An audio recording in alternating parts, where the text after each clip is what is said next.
Let me just share my screen.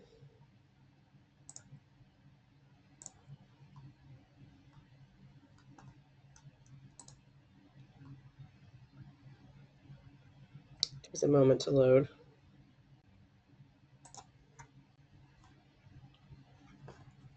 Okay, great. Hi, everyone. Welcome to the Emerging Contaminants in Smaller Disadvantaged Communities Grant Program webinar. So this is the grantee training webinar and presented by MassDEP Drinking Water Program in UMass. So let's go. All right, so welcome. My name is Abby Jacobs, and I am the EC-SDC Grant Program Manager at MassDEP Drinking Water Program. So I'll be doing I'll be a presenter as well as Andrew Andresco. He is the EC-SDC Grant Program Coordinator, and he's also through the MassDEP Drinking Water Program.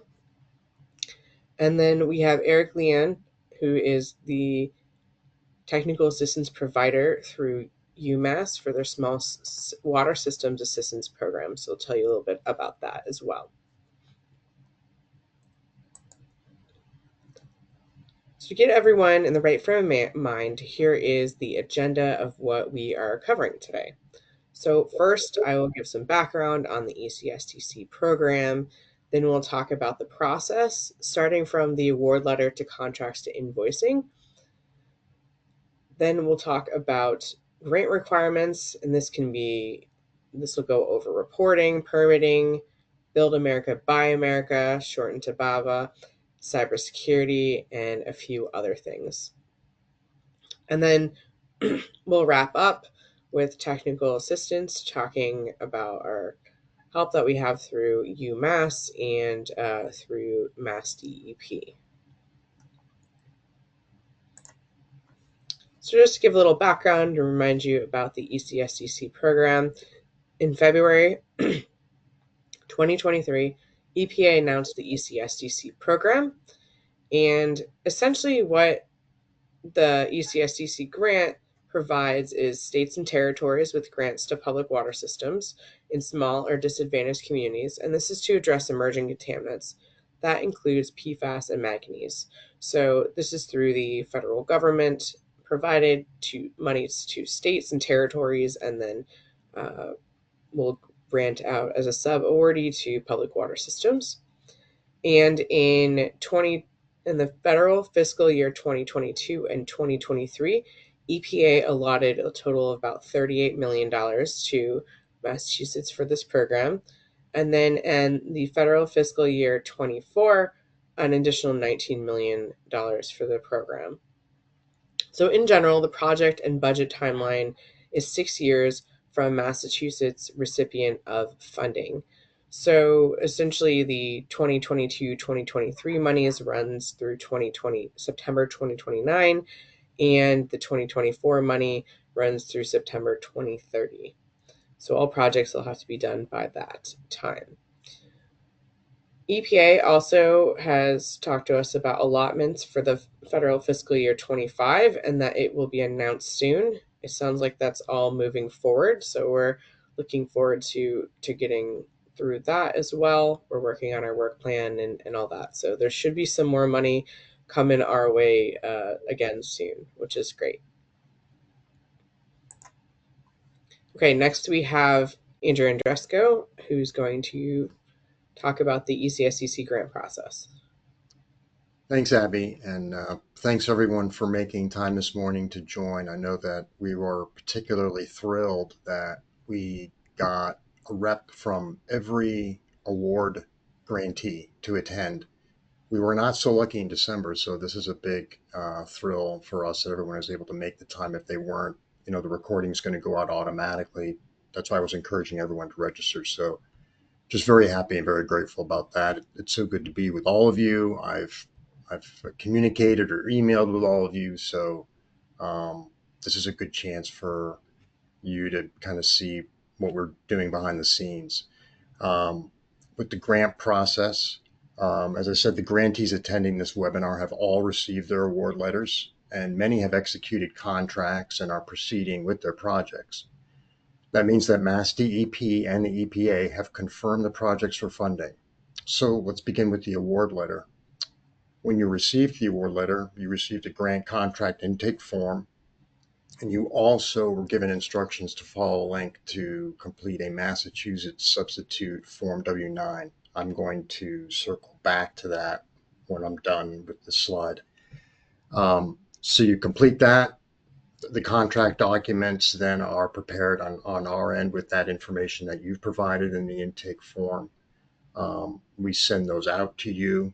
So you review, sign, and return the documents, send them back to us. MassDEP reviews and processes these forms and executes them. And then we're ready to issue the notice to proceed. And when I mail that out, that goes out with a copy of the standard contract form along with some templates. And it's at that point that you can begin to submit invoices for reimbursement. Next slide, Abby. So the grant contract form, we've had a couple issues that have come up with some systems that I thought I would take this time to address or talk about, flesh out. One is the unique entity identifier, UEI. Eric and I have put our heads together and have laughed about sometimes the struggle in getting this. We're sorry that we have to ask you to do this, but it's required in order for grant funds to be dispersed. So on that intake form, if you don't have it, there's a link to the sam.gov link. Go on there. If you have any issues in struggling or I can't follow this, just give me a call, email me, and we'll help you walk through it. It's pretty simple. It's the simplest of the two options that you have, just simply to get registered, just simply to be able to receive funds. Second question that comes up is the combis. Some of the water systems aren't registered with combis. That's the vendor system here at MassDEP. Again, there's some links. Go through it. I helped out a water system, an attendee on this webinar actually to do it. It was the first time for both of us. But again, it's a pain, but it's not heavy. It's not heavy lifting. You get that and you're good to go. Next slide, Abby. So the substitute W-9, what we've been encountering, and it's totally understandable, is that when we're asked for the W-9, folks are just taking a W-9 from the files off the shelf. Most likely that's not the one that we need. The one that we need is a Massachusetts substitute W-9. I've got a screenshot here. You can tell the difference with the upper left-hand corner. The particular reason why we need this is because on this form it does ask for that UEI, and our Office of Fiscal Affairs needs that. So they need this form, and the code is there. And so again, that just makes the grant disbursement and all that process so much easier for us. So we appreciate you taking the time to fill this out. Again, I know it's an extra hurdle, but once we get this thing, we're locked in, and it's good to have all this stuff on a great form. Reach out to me if you have any issues with it or can't get the link. I can happy to send you the actual template. Someone actually just sent it to me this morning, so more than happy to do that. Next slide, Abby. The settlement release. This is another issue that's kind of come up with the contract. So if you've spent money before, say, before the execution of the contract, like say you're signing tomorrow, but you had spent money from July 1st, 2023 on, that was in your SAL, got a screenshot there. What we need to do when we prepare the contract is to assemble all the invoices for those expenses, assemble the proof of payments for all those expenses, and those get glommed onto the end of the contract under a settlement release, which is actually going to be, in those cases, your first reimbursement request, your first invoice. Many of you on this call with me have gone through this ordeal together, and I'm most grateful that we have. You've helped me learn, and hopefully I've been of some assistance. It can be trying at times. Dates and figures are very, very important. Again, it's not so much the date of the invoice, as you can see on that form. It's also the date when basically, as I've shared with you the shovel hit the ground. When did work start? Because it's that date that we're going to use to start the contract. It's not going to be the date that everyone signed it. It's going to be the date that you actually started the work. So again, just wanted to take an opportunity during this time to kind of call your attention to that, get those invoices and checks and proof of payment, ready, because we'll need that in order to finalize the contract, in order to send it to you and then come back to us. And so I really appreciate that. Next slide, Abby. So the contract forms, just a simple itemization of what you can expect when we send out the forms for you. Number one is the standard contract form. We have a revised supplemental terms and conditions, which we've been working with OGC on. I'm going to review that on the next slide. A project specifications form. Again, this is also another request from OGC that we have been working tirelessly in refining and getting exactly so that everybody is pleased on our end. The rest of the forms are pretty standard. The CASL, the contractor authorized signatory listing. Again, the Mass W9, EFT form, so we can send your funds to you electronically. And lastly, if it's required, the settlement release document, which I talked about earlier. Next slide, Abby.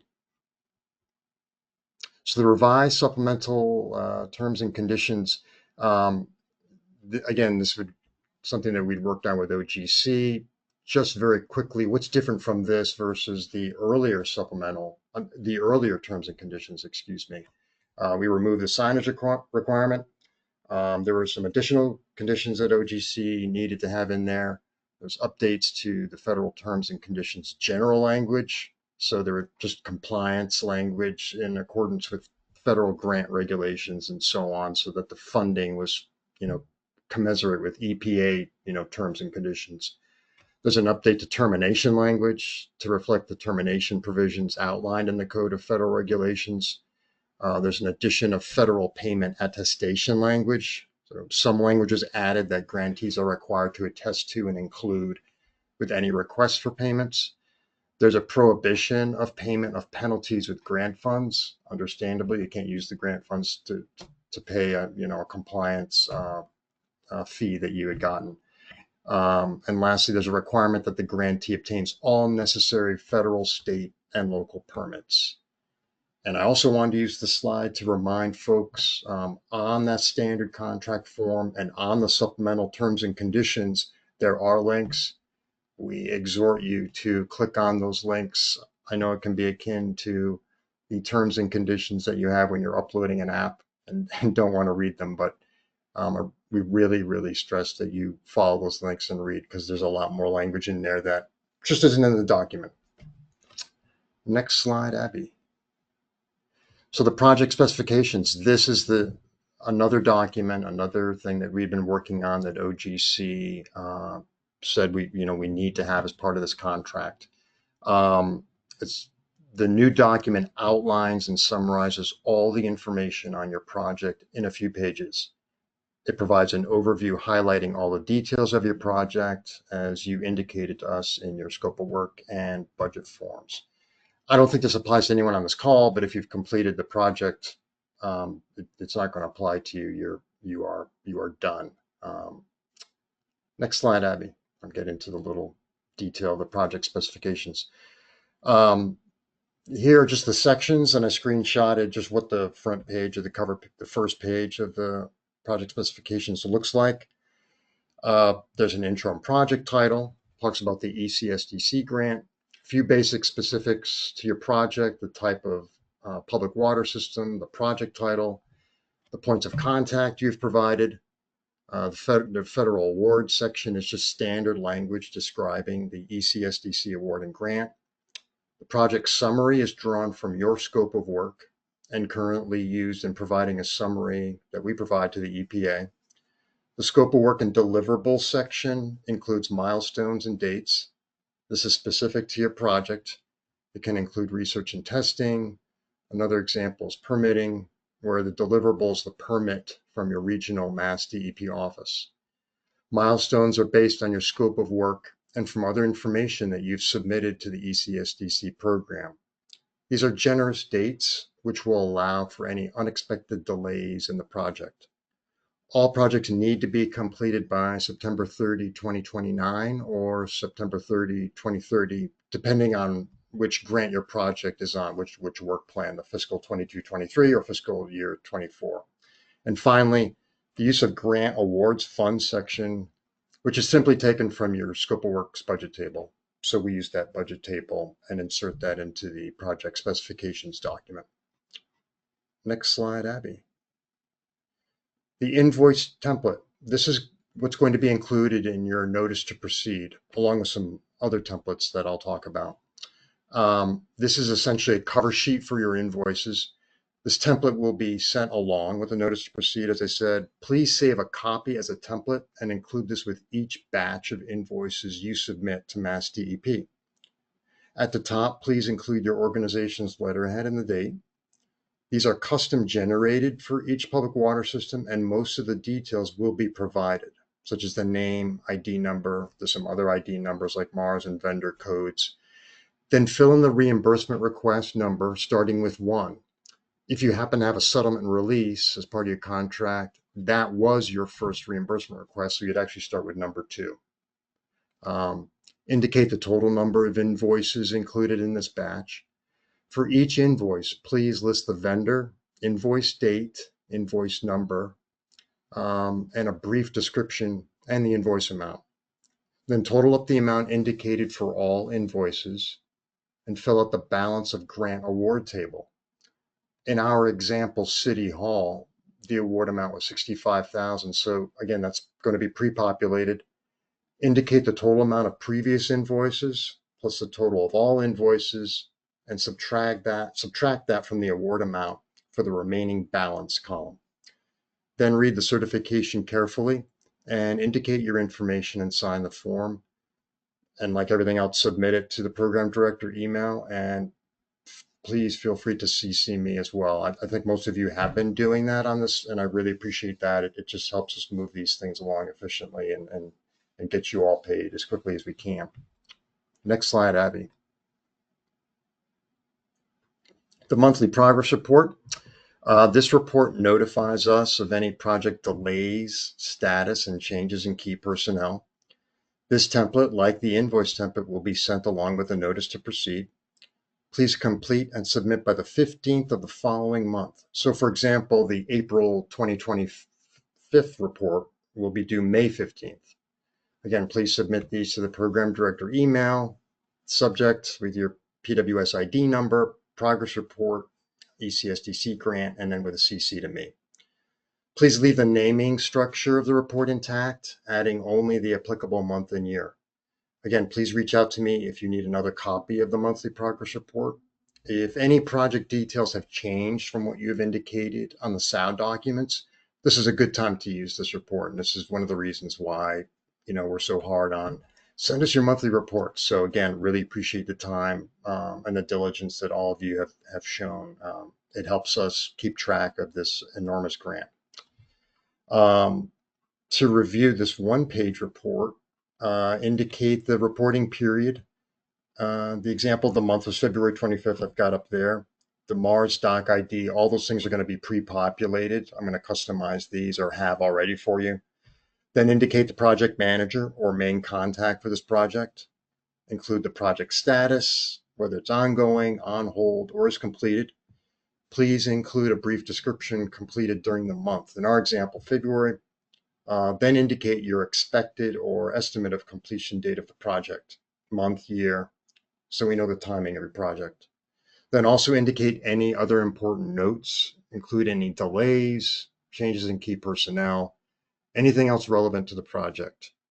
Then indicate who filled out the form and the date it was submitted. Next slide, Abby. I think this is the final report. The final report, again, looks similar to the monthly progress report. This is the last report highlighting any accomplishments.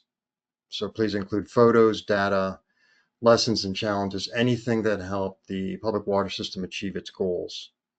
I'll be sending this form when we see that you're getting closer to the end of the project rather than sending it along with the notice to proceed. Things change all the time, personnel changes. So we time sending out this template to you just as you're trying to wrap things up.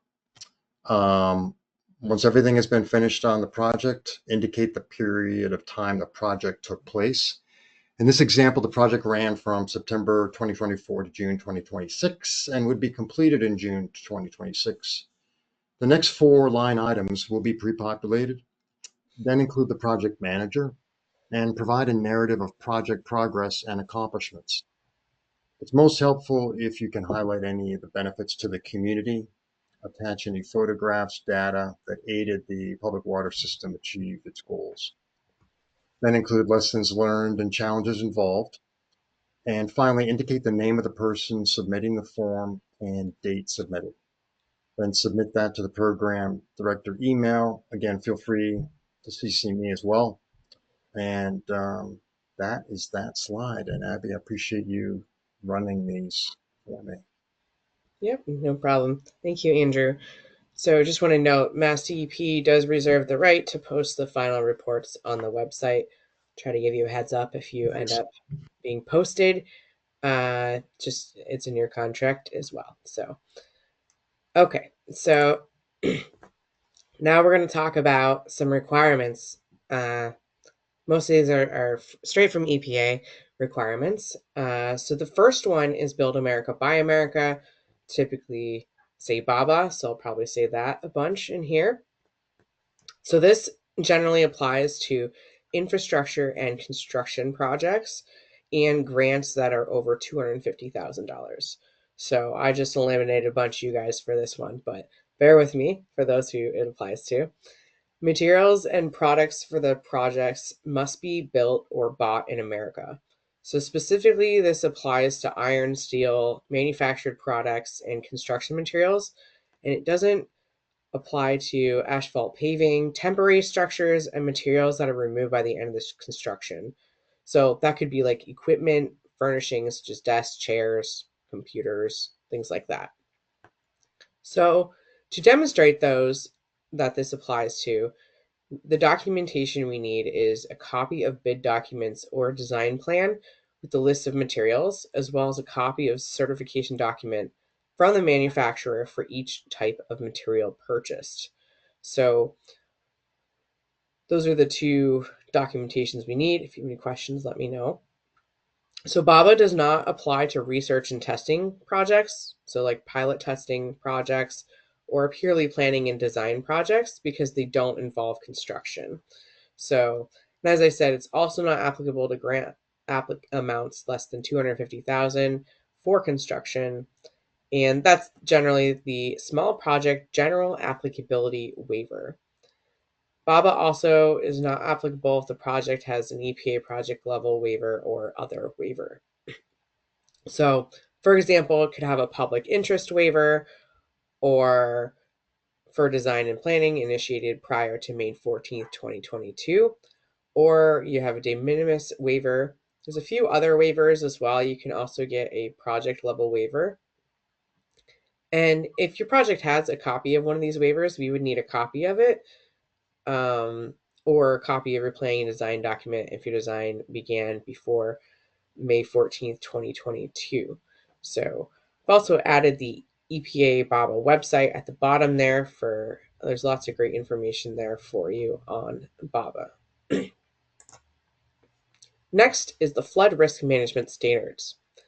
So this is required if you're constructing a new above ground structure, such as a pump station or a new treatment plant or something like that. Also applicable if it involves substantial improvement. So substantial improvement is projects that are worth more than 50% of the market value or replacement cost of the facility, or if it's to address that some substantial damage that happened to your structure or your facilities. So documentation needed for these types of projects. This includes certifying that the Massachusetts Climate Resilience Design Standards tool is used to identify additional risks, such as sea level rise, which is available online. We also require design documents showing that the structure is outside the FEMA mapped 100-year floodplain, or the structure is above the 100-year flood elevation. So for those projects that are within the 100-year floodplain or elevation, we would need a copy of flood insurance from the grantee. So please also note that the bottom bullet is the location of the certification statement, which is available on the MassDEP EC-SDC website.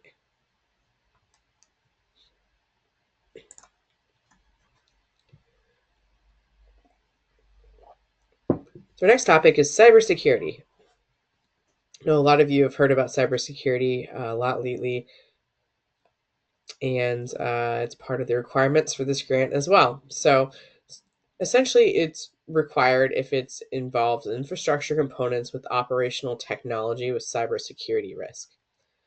So I'm going to tell you the definition of operational technology. Please reach out if you have questions.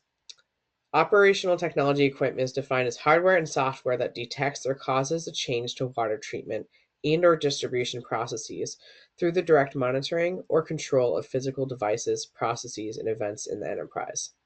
So OT equipment presenting a cybersecurity risk. This could include equipment that is or may occasionally be connected after initial installation. So this would be connected to a computer. This could be for any reason, including alarm reporting and patching, to a network that includes local, a wide area, internet, intranet, or is remotely accessible, either for control or monitoring, such as through your phone. So public water suppliers can include any related costs of software equipment for cybersecurity, but not operation and maintenance costs under the grant.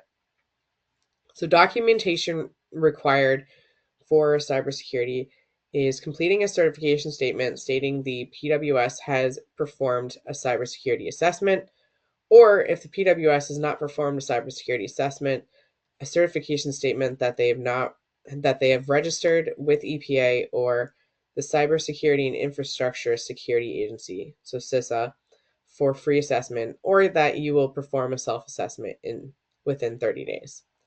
So if you believe that your system doesn't have operational technology, then there's another form called the ERPCS-OT form to be exempt from this requirement. So for more information, you can go to the Cybersecurity Resource Hub for Massachusetts PWSs. It's a great hub. It's got everything you need to know there, and contacts for our cybersecurity team if you're interested in following up more or had questions on that. Okay, the next important requirement is that grantees are responsible for obtaining any other local, state, or federal permits through their projects, and that includes permits through MassDEP. MassDEP permits are required for almost all EC-SDC projects, not everyone, but a lot of them. So you want to please contact your regional MassDEP staff with any permitting questions. And if you're not sure who to contact, you can always reach out to myself or Andrew or the P Director email, and we can connect you to your regional staff person. So there's a lot of different permits, and it can include such as WS32s and 33s, which is distribution modification, new source forms. There's a few water treatment plant forms. That's the WS21 through 25. So that covers your pilot study, your construction, facility modification forms. It's chemical retrofit forms as well. Well driller, groundwater forms, zone 2 pumping, underground injection control, quite a few. So if you have questions about that, definitely contact your regional staff on the project. They will be your best resource for that.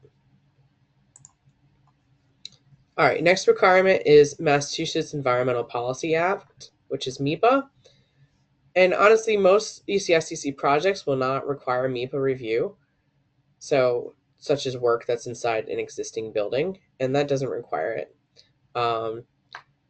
Most won't have to do a wetlands permit as well, but MEPA is generally determined early on in the process during your design phase. And really that's before permitting. So the project must fall under MEPA jurisdiction and meet MEPA review thresholds. So this link here has some contact information about applicability, and if you want to request an advisory opinion there. And generally, a project is under MIPA jurisdiction is if it's undertaken by a state agency, requires a permit from a state agency, or involves financial assistance or land transfer by a state agency. So hopefully all of you at this point in your process know if MIPA applies to you or not. And we recommend that you work with your engineering consultants on your project to determine if this is applicable. Reach out to your regional staff at DEP if you have questions, or to contact the contact on the website that's linked here as well. So there's quite a long list of MIPA requirements and what's applicable, which threshold that you would have to cross in order to need to do that. So, all right. So last slide on other grant requirements and contract highlights. This is, just want to note that there is automatic audit requirements for projects spending more than $1 million within a fiscal year. So that's for those much larger projects we have. And that's within one fiscal year. So if it's spread out over several fiscal years, then you would not trigger the audit requirements. The other important thing I want to note is communication requirements. So in your contract, it talks about responding within 72 hours of receipt of communication from MassDEP regarding EC-SDC especially. So this can be that your state, that this could be emails including grant requirements, going over some of these things that I've gone over today, or Andrew has reached out to you about something. And sometimes, they're big emails, right? So there's a lot in there. So you can just respond and say you received the email and that you're working on the items in the email. That way we know you read it and that you're working on it. Because I know some of these things take a while to put together. So such as BABA or cybersecurity or any of these forms that need to be done. We also appreciate and we want you to notify MassDEP of public or any media events so we can talk with our media team. And then also really important here is to notify MassDEP if contact personnel changes or if your project scope changes. So that way we can make sure we're still reaching out to the most recent and most up-to-date people at your public water system. And then if your project scope has a change to it, sometimes it is still within whatever you have in your scope of work. Sometimes it's outside of that, and we could have a discussion over Teams or what have you over the phone to figure out if we need to go through part of the process again to add that in, or if it's something else as well. So please keep us informed with that. You can tell us via email and phone call, and those monthly reports that Andrew is talking about are really great for that as well. So, okay, next we have Eric. Hi. Thanks, Abby. Thanks, Andrew. That's right. My name's Eric Lee, and I'm with the University of Massachusetts, and we are contracted to provide technical assistance for this program and other sundries for MassDEP, and we're happy to do that because we're drinking water people at our core. You can think of us as technical assistants as really sort of like your own administrative assistant who works with you, for you, to kind of move your project forward. It's your drinking water system. You're responsible for it. You drive the bus, but we're here to support you. We can do a lot of the legwork that you might not have time for, because a small drinking water system, you're providing drinking water to the public, which is kind of a serious business. But these small systems, and this, you might have a person who works full time and then in their spare time has to take care of all the administration associated with a public drinking water system. And yeah, that can be a lot. But since we'll be working with you and probably a handful of other drinking water systems at the same time. We run into this issues that maybe you're running into, and if you have questions, we'll have answers, or we'll find answers for you through Andrew and Abby, and reaching back all the way to the EPA if we have to. But we work for you. Next slide, please. Most of the time, and you can read this slide here, but most of the time, we try and keep things simple. I mean, we'll try and simplify the regulatory processes. We'll wave the small system flag and keep things simple for you. We may not get much involved with BABA if we can avoid it. We may not get involved with MIPA if we can avoid it. But sometimes drinking water chemistry can be complicated, not always. But if it does get complicated and it is difficult to figure out what kind of treatment would work, we can bring in some heavy hitters. We have the University of Massachusetts Drinking Water Program, and they have a full laboratory capabilities to measure PFAS down to the part per trillion levels. This is for research purposes. It doesn't count for your regulatory sampling, unfortunately. But and they can do all the wet chemistry necessary to figure out what your water is and what treatment process would work optimally. This could include different types of coagulation, flocculation, different advanced oxidation processes, ion exchange, granular activated carbon. I mean, in the most complex of situation, they can roll up with a whole trailer full of pilot equipment and try and figure it out. The vast majority of times, it won't need to be that complicated. But to engage these services, you can check out the emails below, the program director or your drinking water at umass.edu. And also your technical service provider, me or one of my colleagues, will be able to help with that as well. Next slide, please. Here's a couple of just status on just a sampling of a few projects that are involved with. Some are still back in the needs assessment survey stage, and most of you are beyond that or into that deeply. And as you probably know, that's just the stage at which you're looking at generally what is the scope, what is the problem, and generally in a rough order of magnitude, what sort of budget will it take to address this problem. On the two examples below are ones that I'm familiar with, Montague Center and Onset. And in these cases, we didn't know which way to go. So the logical thing to do would be to have a study. Do we, treat the water and that's it? Or do you look towards expanding and connecting with a neighboring drinking water system if that's even feasible?